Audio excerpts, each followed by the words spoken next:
in about 2008, went to culinary school in Houston, and then moved up to Boston, and have been cooking ever since. And I have a love for bourbon, and I've decided to kind of pair bourbons with cooking, as well as teaching people how to cook, as well as how to drink bourbon if you're not necessarily a bourbon drinker.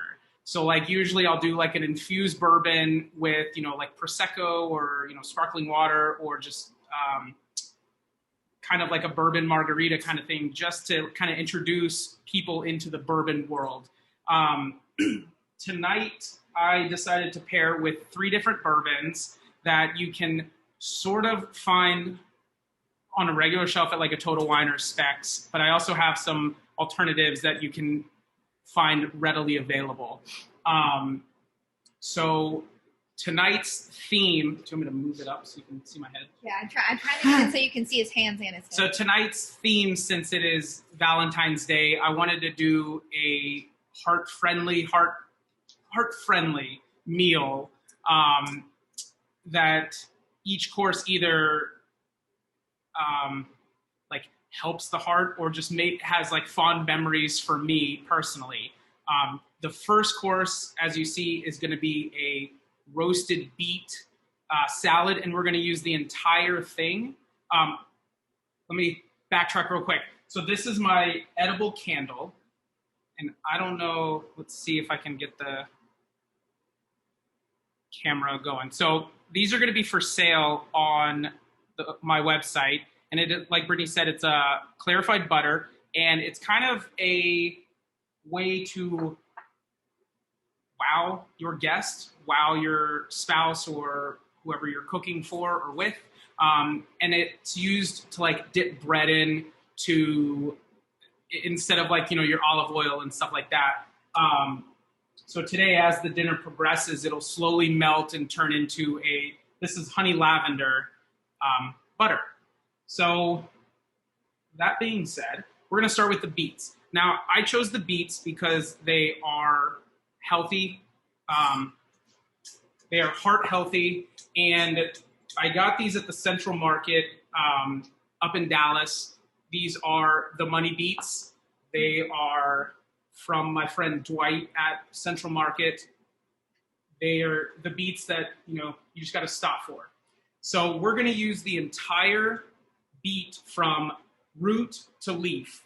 Now, I know normally people will just kind of use only this and then trash this. But this is just as healthy and delicious as the beet root.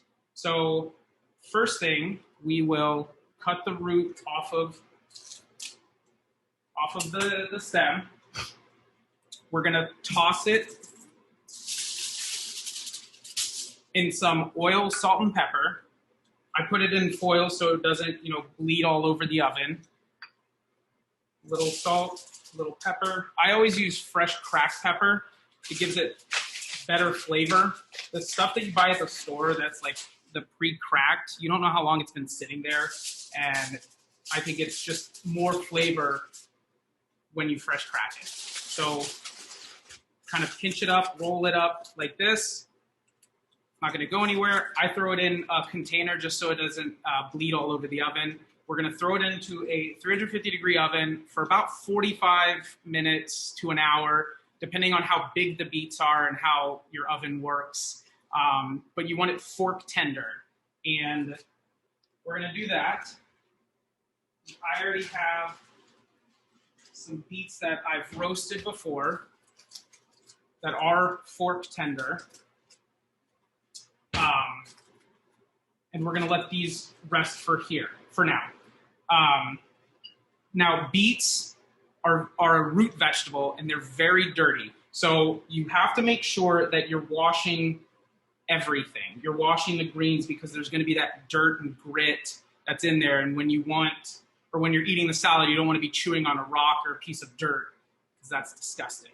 So I usually will cut the leaves separate from the stems, and you can chop the stems very finely, and you can do one of two things. You can either just toss them in fresh, or you can saute them to kind of soften up the stem. I like the crunch. It's a nice little way to get a crunch rather than like a crouton or something like that. So I'm going to leave it fresh. And with the greens, I always try to do. Can you see? Let me do this. I always try to roll them in tight. We'll roll them in tight, and I cut about 1/2 inch to 1 inch. I cut them in 1/2 inch to 1 inch piece. That way, you're getting nice pieces of lettuce versus like a long stringy piece like this. Because when you're on a date or when you're cooking for yourself, you don't want to be eating the salad and have it like dangling down to your chest. That's weird. I have a couple of friends, none that are on the call, of course, that kind of eat salad like that. So you'll throw it in here. I have some fresh goat cheese. Let's wait till they're going to toss in there as well. Some candied pecans. You can use walnuts. You can use cashews. You don't have to necessarily candy them yourself. You can buy your favorite candied nut as well. So do that. And then I have a mint lemon vinaigrette that is apple cider based. There's apple cider vinegar, olive oil, a little mustard to keep it together, to emulsify it. Fresh mint. We have a garden out back, so ran back there before the call. Got some fresh mint, a little garlic, and some salt, pepper. And then will that recipe be in the email? Yes, that recipe. All of these recipes will be in the email that will be coming out to you. So we'll kind of toss them together.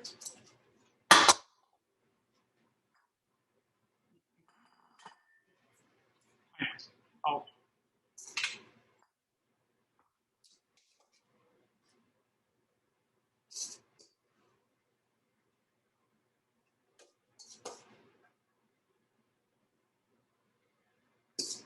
And there we have the lowering blood pressure, heart healthy beet salad from stem or root to stem. Oh, I'm sorry. Completely forgot about the beetroot. The most important part. Sorry, we don't have a complete salad. So we have these fully cooked beetroots, and a way to peel them, rather than using your knife. How long were these in the oven? Huh? How long were those in the oven? These were in the oven for about 45 minutes to an hour.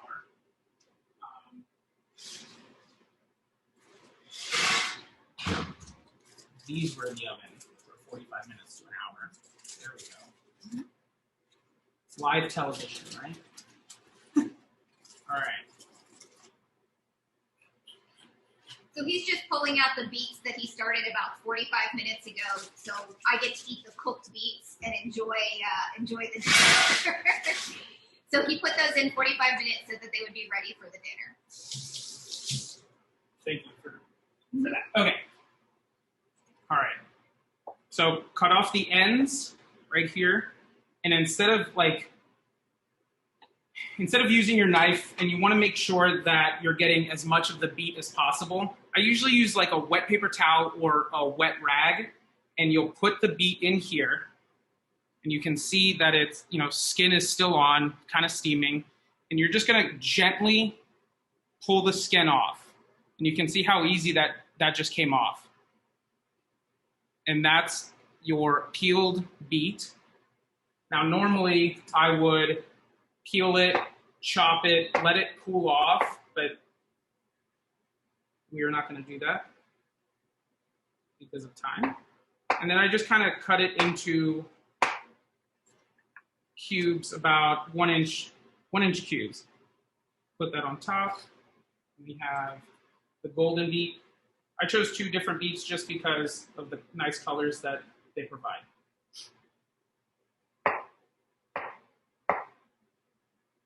Cut Cut them into about inch pieces.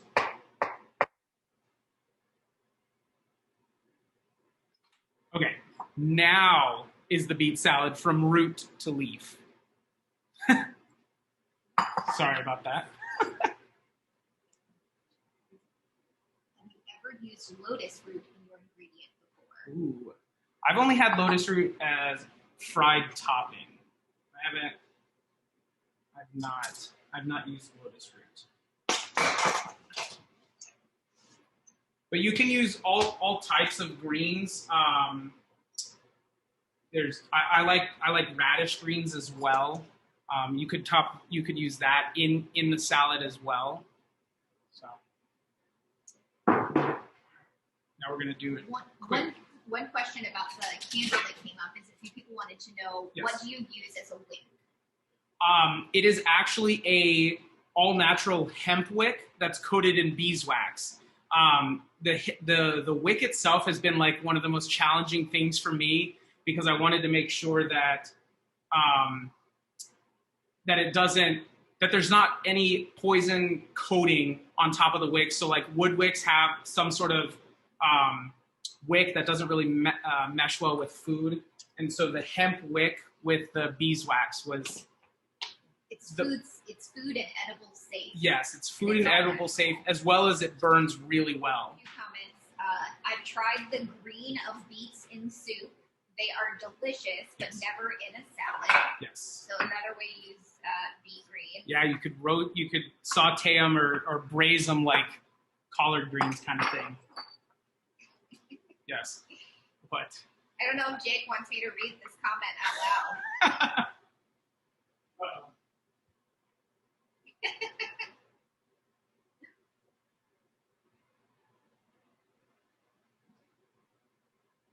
He said yes.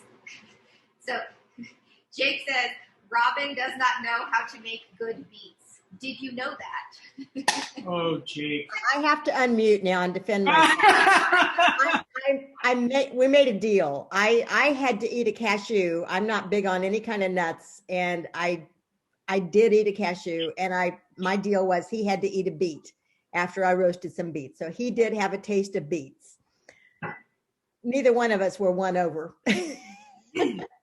But I love beets, and he still loves his cashews. Does this go feed Bowman?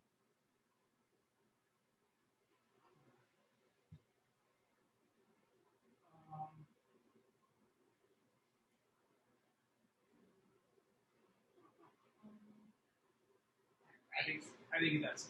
Sorry. So for the pairings, as far as the wine and the bourbon goes, for the beets, I went to my local Total Wine, and I have a woman that I talk to. I say, this is what I'm cooking. This is what I'm looking for. And to pair with the earthiness and,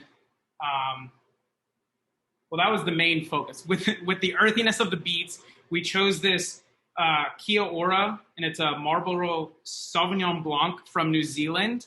And again, we'll have this on the menu that we send out. And this is one of the options that we chose to pair with.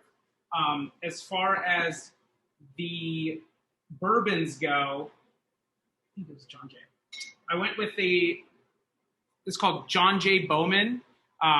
It's out of Virginia, and they actually use the bourbon mash from Buffalo Trace, which is my favorite distillery. They send it up to Virginia, and then they, distill it, add their own liquids, and age it over there. And this is very smoky. It's a single barrel, so it comes right out of the barrel. They bring it up to the proof that they want, which is 100 proof. So it's a little strong, but it's very smoky, and it goes really well with the earthiness of the beets and the acidity from like the goat cheese and the dressing. So John J. Bowman, or I don't know if it's his brother or cousin, but Isaac Bowman has a port finish, and that's going to be a sweeter bourbon, not as smoky, but it's also a good one. So a question came in: did the goat cheese get added in the salad?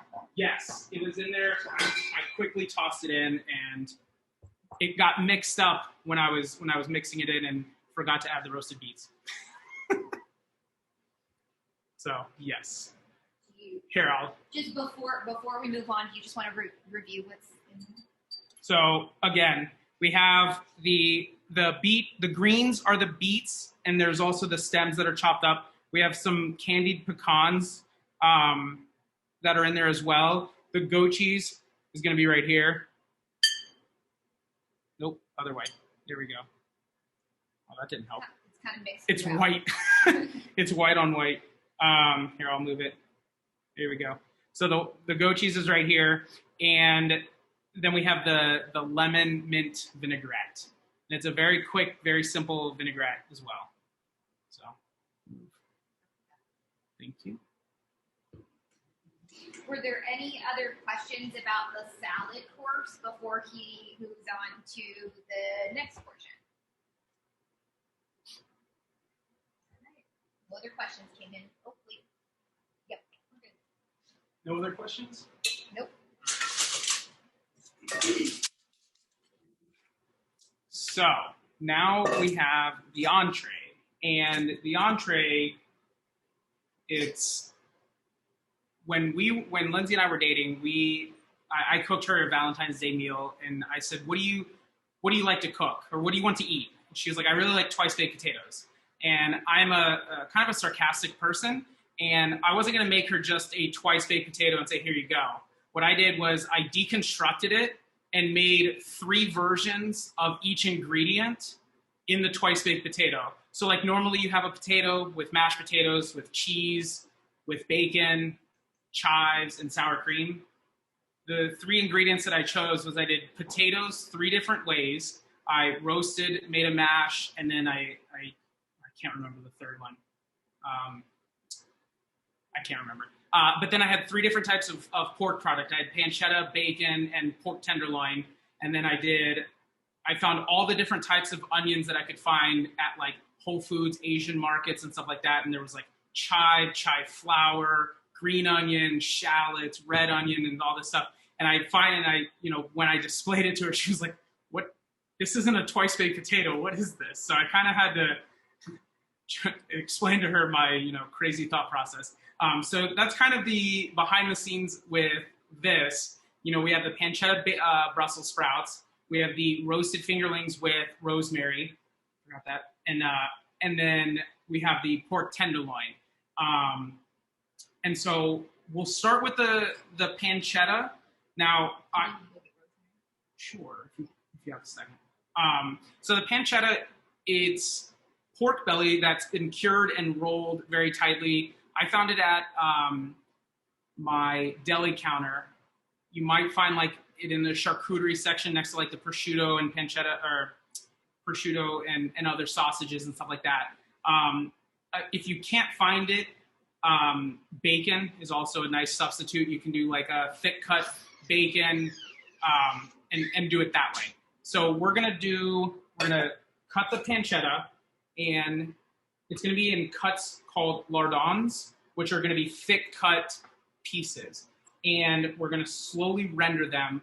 Now, I cook them on a low flame, but I didn't want to burn it, and I didn't want to sit there and toss them and stuff like that. So what I usually do, excuse me, is I throw them in a pan that is oven safe.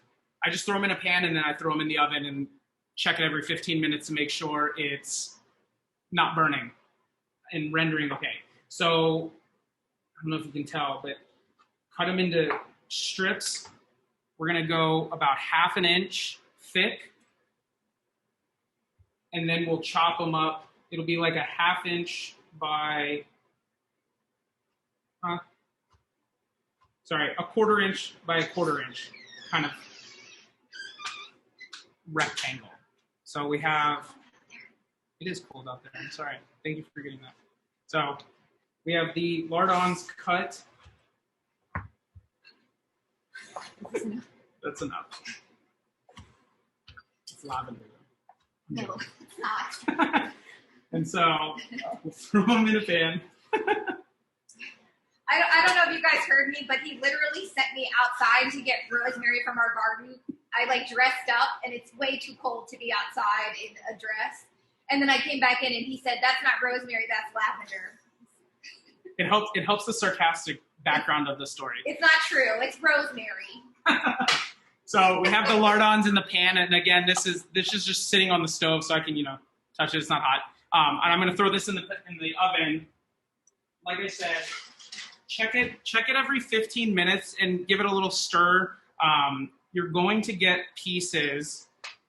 You're going to get the crispy pieces like this, and that's what we're looking for. And these are really nice. And I regret making so much because they're a delicious snack. So I have no regrets. yeah. Are you saying that, or is that a question? As the eater of the pancetta, I have no regrets. Yeah, that's fine. So as far as Brussels sprouts go, I'm sure you have your way of cutting them. I usually just cut the tips off and then cut them in half like this. I've been in restaurants where, you take out just the center of that and, do them whole. You cut them however you desire. And as far as seasoning goes, I'm a simple guy. Oil, salt, pepper, and garlic is usually my go-to seasoning because most of the time I want the food to be the star. I don't want to sit there and make a 37 spice barbecue rub to kind of drown out the brisket that I'm making. I want, the technique and the wood and all that stuff. So I want people to taste the Brussels sprouts. I want them to taste the potatoes. So I usually do just salt, pepper, garlic, and a little oil. Now with the pancetta, when it's freshly rendered, you're not going to need oil because the fat that you're rendering, you can toss it with the Brussels and kind of use that instead of oil. I'm going to use oil right now just because. Two questions. Go. Do you remove the outside leaves of the Brussels sprouts? No, and here's why. They're also snacks because when they get really crispy like chips, that's what's like really seasoned. And I love just like the Brussels sprout chips. One of the sous chefs I worked with, him and I would eat like the entire just extra leaves of this stuff. And I was like, we need to somehow package this and make these as snacks. Like, how kale chips are a thing? It would be like Brussels sprout chips. So don't get rid of them. They're delicious. Trust me. If not, I'm sorry. And then when you're using oil, what oil do you use? I use canola oil. It's a high smoke point, and you'll see that when we do the pork. When you use, if you don't want to use canola oil, another high smoke point oil is going to be like an avocado oil or grapeseed oil. I believe coconut oil as well is high smoke point. That is healthier, but I don't use extra virgin olive oil when I'm like cooking and stuff because that's going to really smoke up your house and smoke up your place and set off fire alarms. And I've been there. It's awful. It's very loud and very smoky. So yes, canola oil or vegetable oil, and I just have a squeeze bottle of it right here next to me. Again, salt. I use kosher salt also. Salt, pepper.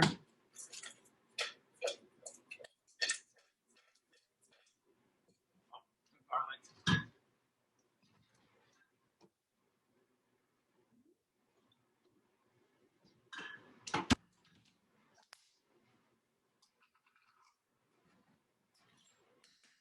I keep a tub of chopped garlic, fresh chopped garlic. Here,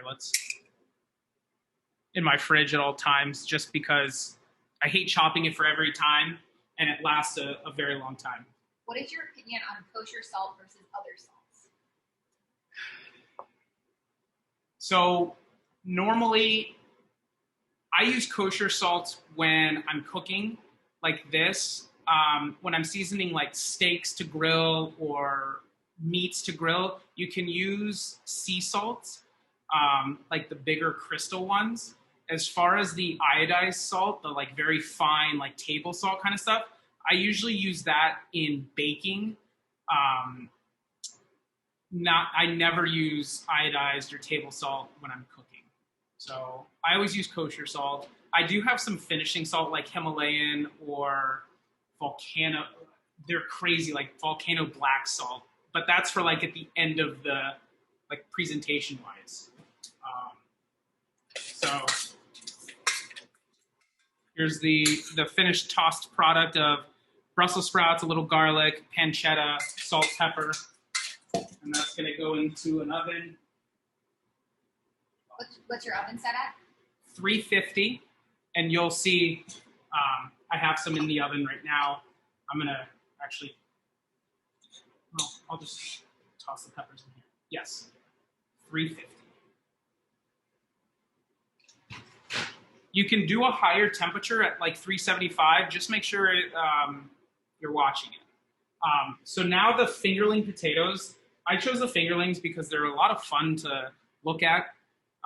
So like they're the weirdly shaped tiny potatoes, but they taste delicious. And I got the 3 different varieties that are at my Central Market. You have the purple, the white, and the pink. And to keep the fun shape, I'll cut them lengthwise. So like that's the inside of the purple potato. And so I'll cut that. Same with the pink. So that's the center of that. And then this one just looks like a Yukon Gold potato. Now, since these are different shapes, there's not really a time that I can give other than I usually just pick out the biggest potato and kind of stick that with the fork to see that it's done. And so we're going to do same type of recipe, oil, salt, pepper, and garlic. Huh? 10 minutes left. If you want to leave 10 minutes for question. Oh, okay. All right. We'll hustle. And we have the rosemary. Were there any chefs that influenced your cooking? Yes. Early on, I liked Bobby Flay on the Food Network when I was watching that. Then I actually had a chance to cook at his restaurant, Mesa Grill in New York City. And that was a very fast-paced, unique experience for sure. Now I follow a lot of world-renowned chefs that are doing stuff that inspire me to showcase the food, do new inventive ways of cooking things, but still trying to keep to a traditional either dish or food. Grant Achatz out of Chicago, Daniel Hume out of New York City. Grant Achatz has Alinea, Daniel Hume has 11 Madison Park. There's a chef in Copenhagen. Oh my gosh, I just blanked. What's his name? Oh my gosh. The restaurant's name is Noma, and I'm sorry, I just blanked. So here's the Brussels sprouts, and here's the potatoes, and here are those delicious little the chips that I was talking about. How long were those in the oven? Huh? How long did you? About 30 minutes. 30 minutes on 350 to 375. Yeah. And that's the beets also. Oh my God, I can't believe I forgot his name. So dumb. All right.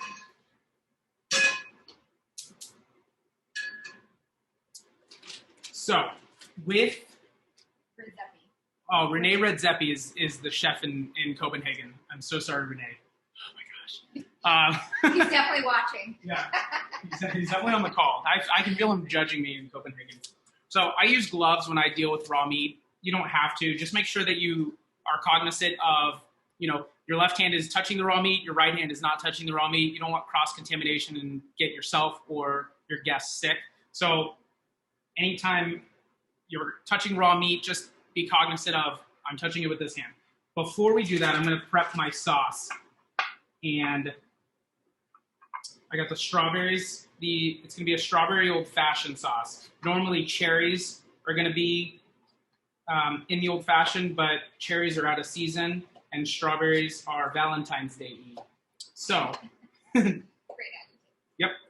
Yep.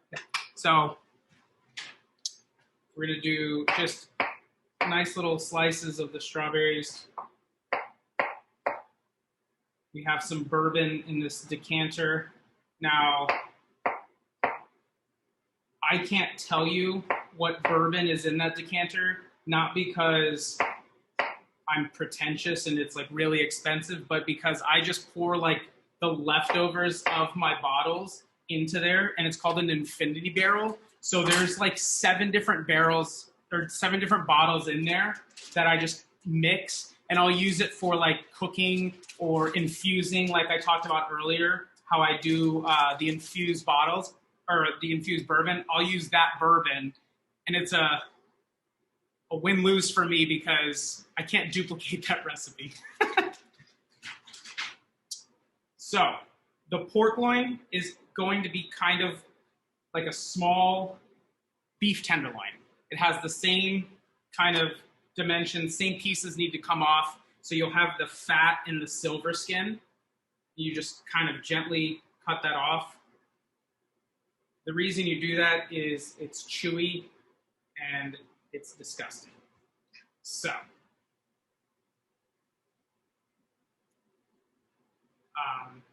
once the silver skin is cut off, and always make sure you're using a sharp knife, not a dull knife. You don't want to hurt yourself.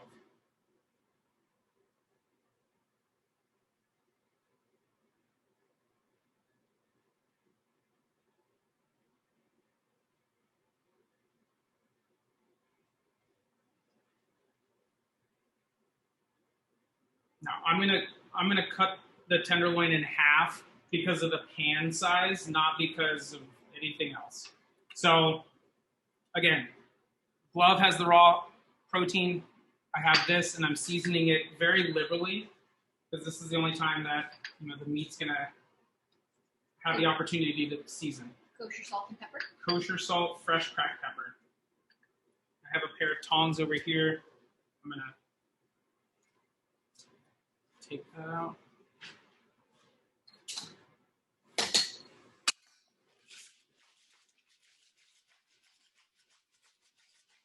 When can you see me over here on the side? We're probably just going to see you on the main camera, but we can see you if you're over there. Because this one's always... Okay, so you'll see. So this pan is almost smoking. You can't really tell, but it's almost smoking. And what I do to prevent fires, I'll turn it all the way down so you can barely see a flame versus right now it's on high. So I lower the heat. Again, canola oil, vegetable oil, don't do extra virgin. It'll be a mess. Canola or vegetable oil.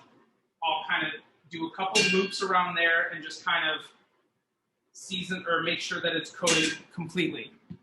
I'll turn up the heat about halfway, and I'll season, or I'll put the meat on the pan away from me, not towards me. So you don't want that oil to splatter on you. As you hear that loud, beautiful sizzle, that's what you're looking for when you're searing. Fresh cracked pepper. And I always just move it around just to make sure it's not going to stick.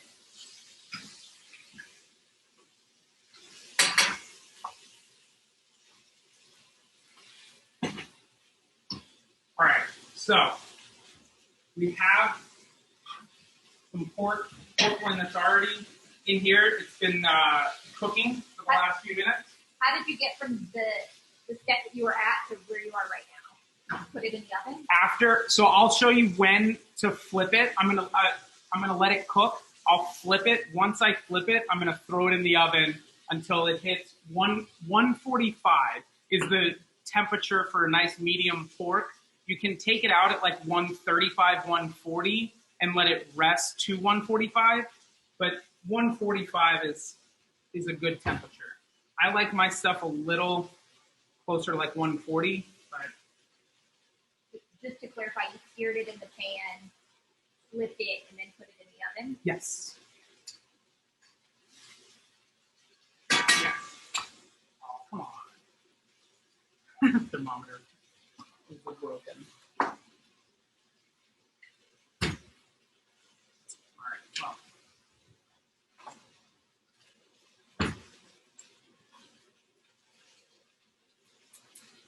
Huh? I don't know. I'm sorry.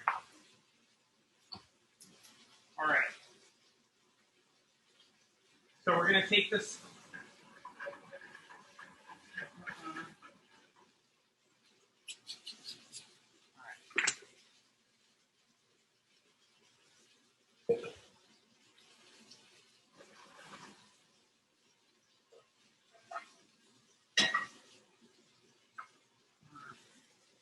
That was your oil.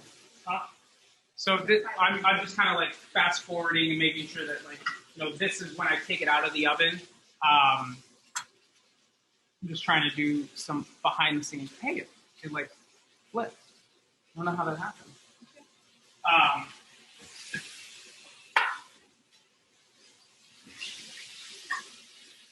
So what I'm gonna do.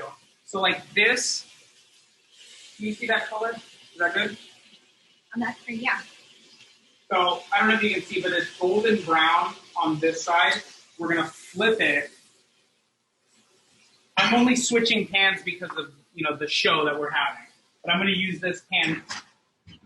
But again, use an oven-safe pan. You'll sear it. You'll flip it in that same pan. You'll throw it back in the oven, 350 until it hits about 145. Check it at about 15 minutes. And like I said, the only reason I'm using this pan, or I switched pans, was because of the dinner.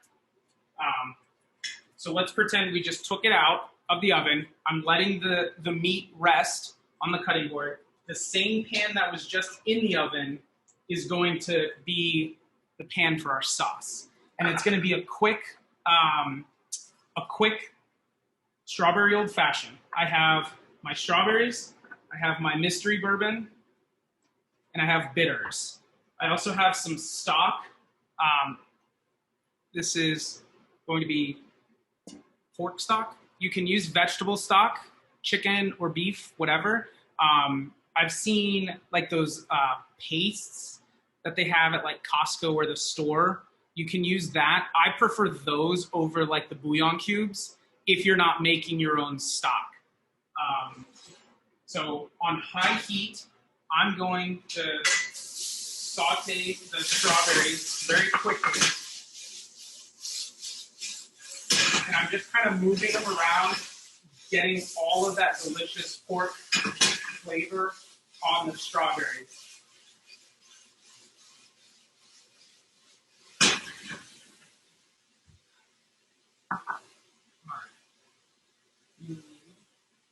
I'm going to let those saute. I'm going to grab the vegetables for plating.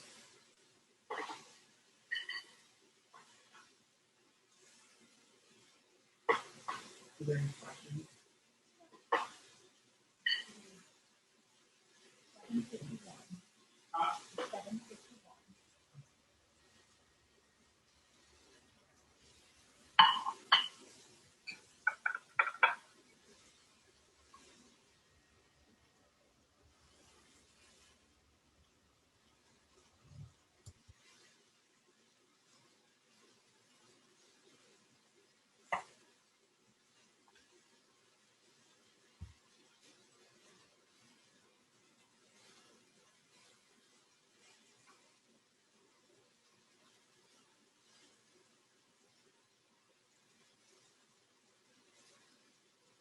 So, nice medium rare. It could maybe go a little longer, but I think overall it's good. We're gonna put it right here. I'll show you in a few seconds.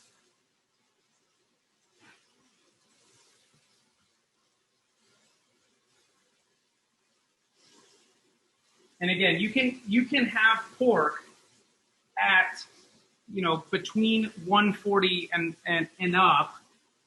It's not the pork of way back when like Julia Child was cooking. So I like to get a nice sear here on the strawberries. We're gonna toss in some bourbon. Anytime you cook with alcohol, especially like bourbon, brandy, sherry, stuff like that, it's gonna flare up. So be very careful. What I did again was I turned on the low heat. I'm gonna pour it. You'll hear it sizzle. And I'm gonna let it cook off. I'm not gonna let it flame that high. Just to be safe and I don't get yelled at. Thank you. I'll have the bitters and the stock and then butter. Now notice I haven't seasoned the sauce. It shouldn't need anything because you have that seasoning from the pork that's in the same pan. You're gonna get that delicious pork, salty brininess that's already there. 2 minutes. So let's see if it flares. So it's not flaring. That means all the alcohol is cooked off. Now, raise the heat. Little dash of bitters. Normally, I will reduce it by half since I'm short on time. I'm not going to. And we are going to finish it with butter. Once it's reduced by half. So you just let it sit on the burner until it goes down in volume by about half. Correct. Correct. You'll notice it starts to bubble on the sides. It'll reduce by half. It'll get a little thicker. And once it's there, you cut the heat, toss in your butter, and you're just going to kind of stir it around.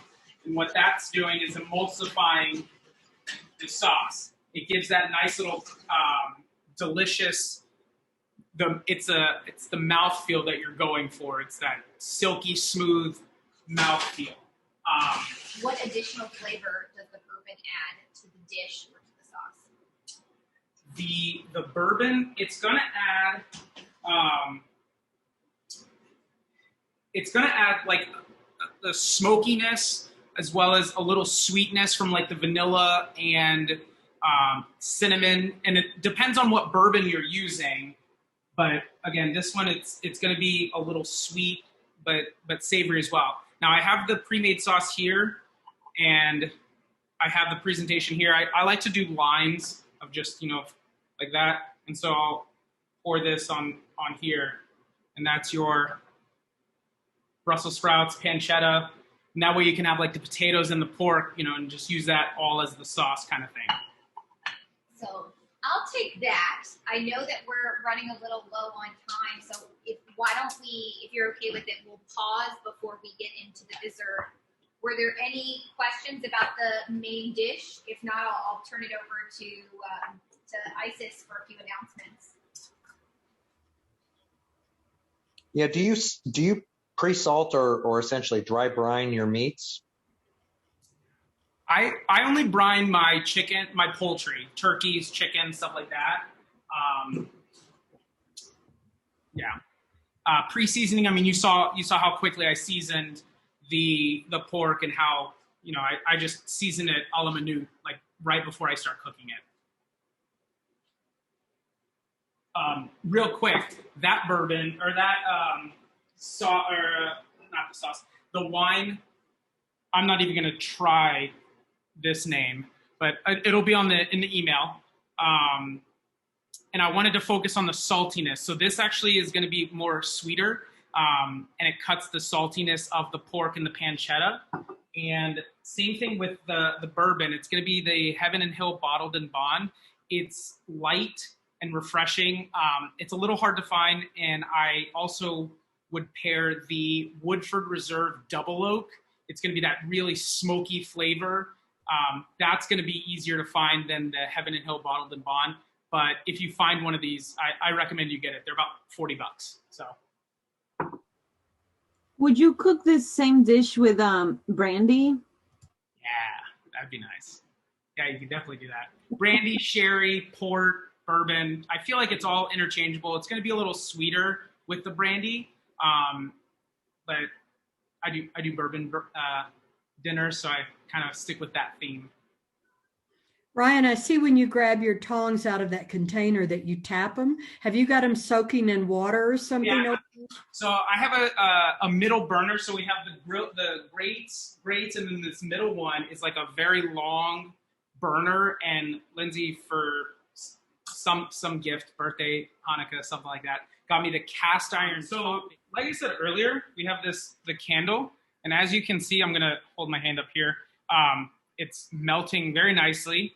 It takes about 20 minutes to melt, and this is, this flavor particular is, honey lavender, like I said earlier, and you can use any soft bread that you like. Go to Central Market and have a field day, like Italian bread, French baguette, some, I don't know, literally any bread that they make is phenomenal with this. Lindsay's I'm just gonna sneak in here and demo how much fun this is. Yeah, it's gonna be a mess. It's not the most healthy, but it's literally just like honey butter melted on bread. It's a recording, so don't be a mess. So like I said, we're actually selling these on my website. There's a link that I'll provide, and email me and let me know how many you'd like. I also have garlic herb, a holiday theme, which is cranberry, sage, and brown sugar. And I'm actually going to be coming down to Houston this weekend to kind of help with those sales. So that's part one dessert. The other dessert is going to be a goat cheese lemon tart topped with fresh strawberries to kind of keep with the theme of Valentine's Day. You can also do like a chocolate sauce or a caramel. I like cajeta personally, which is like a goat's milk caramel or caramel, however you say it. So you can top it with that. Now, I'm just going to kind of like sort of mix it. It takes a little longer to whip than I have time here. So the recipe is you have 1 cup of heavy cream, and you're going to whip that to soft peaks. Then you're going to add cream cheese and goat cheese. You'll have leftover goat cheese from the salad that we had. And so instead of doing all cream cheese, I chose to split it up, do 4 ounces of goat cheese, 4 ounces of cream cheese. You'll whip that up. You have a zested lemon, which, give me 1 second. We have a microplane, and how you zest a lemon is I always do 1 pass through and then you rotate it. So you pass through and then rotate, pass through, rotate, and you'll see the lemon. Hold on, let's see if I can get it. There we go. So you see how there's like the indentations of where I've zested. You don't want that white piece. The white is going to be bitter, and that's just going to make it a lot worse it's going to make the dish a lot more bitter. So I do 1 pass and rotate, and it's very quick to do the 1. Then it calls for 1 juice of lemon. I kind of use the backside of this, you can kind of see, as like a strainer. You can also just use a strainer. That might be a lot easier. Mine's down here. Yeah, let's do that. Let's be smart. So use a strainer to get all the seeds. Make sure that there's no seeds in here, because that would not be fun. So you have this, you have the lemon, you have the zest, and then you have half a cup of sugar. Now I know it looks like a lot, and it's half a cup. You'll whip all of that, so you have the soft peaks of the heavy cream. Once they become soft peaks, then you add the goat cheese and cream cheese. You'll whip that until smooth. You'll add the lemon and the lemon zest. Whip that until it's smooth, and then the sugar. Once that's all smooth, you let that rest in the fridge for a couple hours until you have this filling. Now, while this is resting in the fridge, you're making your crust. You're making your tart crust. Now, you can make your favorite shortbread crust or pie crust that your recipe that you want to make. Or you can do like buy one of the store-bought pie crusts. I tend to do that because I like the product, and I feel like focusing on the actual tart, for me personally, I would rather do that than test a recipe. As Brittany said earlier, my pastry skills are not as good as my cooking skills. I haven't really perfected that. So you'll blind bake it, and what that means, you'll take your tart shell, you'll have your crust, you'll push it over, and you're just going to kind of push it in. Let's see how I can. You'll kind of push it in. I'm over on this camera if you can see. You'll push it into the tart shell, and once it's all the way in, you'll poke holes with a fork, and then you're going to use dried beans, any type of dried beans, or you're blind baking like baking beans. And what that does, Baking beads. beads, yes, bead. What that does is it prevents not only do the holes prevent from puffing up, but the beads or the beans, very difficult, terrible, prevents it from poofing up. So once you have that, you have these nice, there's beans in there, these nice tart shells. And they're ready to be filled. So once these are done, you'll fill it to the appropriate level. And you'll let that sit in the fridge for a couple hours. Sorry, I'm maneuvering. We'll let that sit in the fridge for a couple hours. It'll get a little, it'll set, and then I'm topping it with strawberries that are coated in a little granulated sugar. So from earlier, we have some chopped strawberries. I tossed in a little sugar on top, and I'm gently just going to, I'm going to put them on one side versus just on top.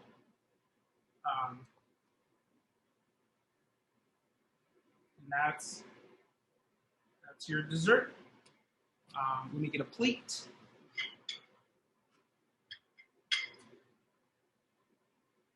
We found this very nice and elegant crystal clear plate at an estate sale in Dallas. We don't have to get into that. And there's hearts on around here. Well, you got to trust me, since it's Valentine's Day. So there's your dessert. Let's do this camera angle instead.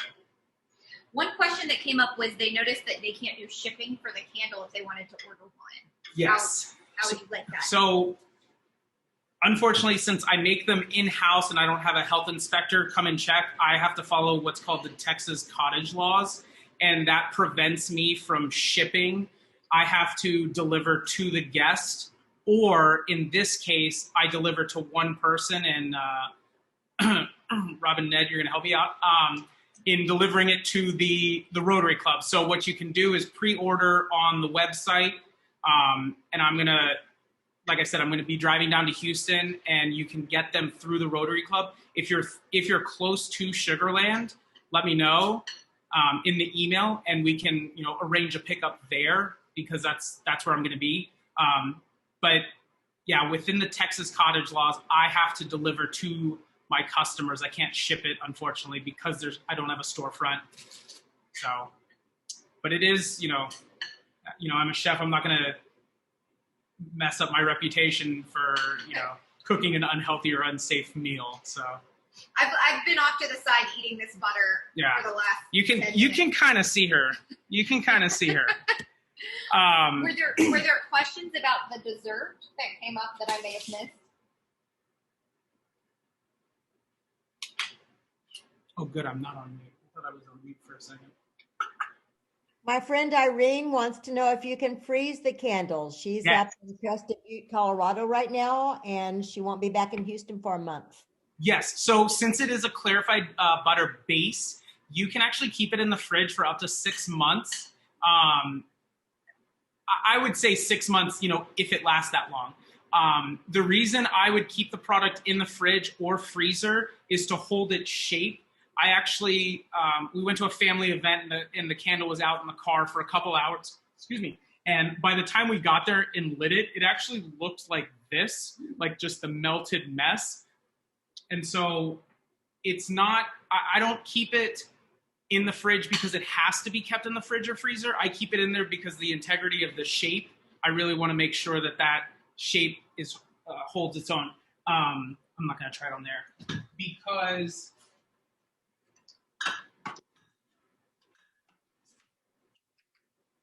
so you'll get this beautifully packaged container, and it has, you know, like your ice cream scoop and whatever. And I put this on here to like seal, make sure that, you know that I haven't messed with it or whatever. And so the whole process, the whole thought is you kind of squeeze the end and you know, make a circle, grab it by the wicks, and they just pops out. And so then you have this nice cylinder shape that you put on plate, bowl, whatever you'd like. The heart-shaped plate that we have. And so the idea is it melts and it just, you know, kind of goes to the side and you can dip it as you go. And so, yeah, that's what you're going to be getting is, you know, this little ice cream cup and full of butter, and it's delicious. Now these are 3 ounces. I have 3, 5, and 8 ounces. Currently, I'm only selling the 3 ounces because, you know, we're still in quarantine and all that stuff. So these feed 2 to 4 people, or, you know, 1 hungry person. And they, 2 to 4 people. But to answer your question, you can freeze it for up to 6 months. Yes. Well, you can freeze it for however long you want. But if it lasts, yes. What does that mean? You keep saying if it lasts. Oh, because like people are going to eat it. Oh, they're not gonna. I thought you Not meant like it's gonna grow legs and walk away. That's No. what you were saying, and I was concerned. No. If it lasts, meaning like if you have the willpower that you won't eat it. Sorry. I've gone over an hour and a half of not being uncomfortable. I think that's a pretty good streak. The candle will be perfect if you sell it at I think bakery. Is that in way in bakery? Yeah. Okay. Unfortunately on these cottage laws, it's farmers markets or selling it like this. I can't sell it to like a grocery store or a coffee shop or anything like that. Until we get a storefront. Until I get a storefront, and that's what, you know, all these sales are gonna hopefully lead to. But real quick, let's go back to the dessert. The bourbon pairing, or let's do the wine pairing. I didn't want to do bubbles that are very sweet. These are medium dry. I'm not even going to try the name, but it's a medium dry bubbles. It's not from the Champagne district in France, so they can't call it champagne, but it's sparkling wine, and it's medium dry, and it goes nice with the tart, the tartness. Like the citrus of the. Yes, the citrus and the goat cheese and all that stuff. And the bourbon is actually one of my new favorites. It's Old Elk, and it's actually in Fort Collins, Colorado, which is a little, well, not really close to y'all, but close to y'all, closer than Texas. So it's called Old Elk. This is their wheated, and it's a little sweeter, and it pairs nice with the goat cheese and the lemon. It really brings this out. They've actually opened up a shop where you can purchase their stuff online and have it shipped to your door. And like I said, it's called Old Elk, and they have a rye. They have a couple bourbons on there as well, and they're delicious. If you can't find that, Weller, any of the Wellers are going to be good. Old Fitzgerald. You can find that. Yeah. I will say I was not the biggest bourbon drinker, but pairing something like that with a sweeter dessert has been really good. So Yeah. I've loved that as someone who's typically more on the wine side of things. Yeah, you can try the wheated, or their rye is delicious. That'll be the rye is going to be sweeter, and that'll be pair nice with the dessert as well. I think that's it. Oh, here, real quick. This is right out of the oven of the pancetta. So that was only in there for like 20 minutes, and it's a nice crispiness of that. And it's even, and I didn't have to like watch it, you know, set it and forget it kind of thing. So I did get a question if you were available to do similar type events for other